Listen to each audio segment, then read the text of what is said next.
Sir ஒரு அறிவாளி நான் அறிவாளின்னு மற்றவங்க கிட்ட காட்ட நினைச்சிட்டு இருக்கும் போதெல்லாம் முட்டாளாயிடுறான்.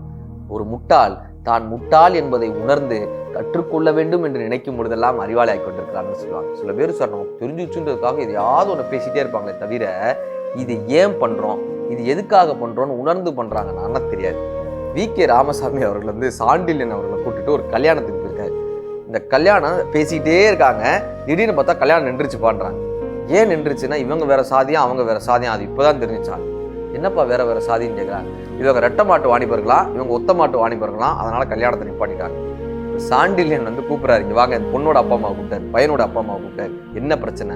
நாங்க ரெட்டை மாடு, நீங்க ஒத்த மாடு. இவங்க 2 பேரும் சண்டை. இவர் சொன்னாரு, ஒண்ணு நீ ஒரு மாடை வித்துரு, இல்ல நீ ஒரு மாட்டை வாங்கு. இதுக்காக எவனாவது கல்யாணத்தை நிப்பாட்டுவானடா? நீ எப்படி வியாபாரம் பார்க்குற? இப்ப லாரியில தான் வியாபாரம் பார்க்குற. நீ எப்படி வியாபாரம் பார்க்குற? லாரியில தான் வியாபாரம் பார்க்குற. யாருமே இப்ப மாட்டு வண்டியில வியாபாரம் பார்க்கறது இல்லை. அப்படி இருக்கிறப்ப ரெட்டை மாட்டு வாணிபரா இருந்தா உத்த மாட்டு வாணிபரா இருந்தானடா, பிள்ளைகளுக்கு கல்யாணம் பண்ணுங்கடா, 2 பேருக்கு பிடிச்சிருச்சுடா, கல்யாணம் பண்ணுவீங்கப்பான்னு அந்த கல்யாணத்தை நடத்தி வைத்தார் என்பது வரலாறு. சில விஷயங்கள் நமக்கு தெரியாமலேயே, ஏன் இதை செய்கிறோம் என்று புரியாமலேயே சில விஷயங்களை பற்றி கொண்டு உண்மையான வாய்ப்புகளை நாம் இழந்து விடுகிறோம். தெரியாத ஒன்றை ஒத்துக்கொள், தேவைப்பட்டால் கத்துக்கொள், அறிவை ஆயுதமாய் பற்றிக்கொள், திறமையின் திறனால் வெற்றிக்கொள்.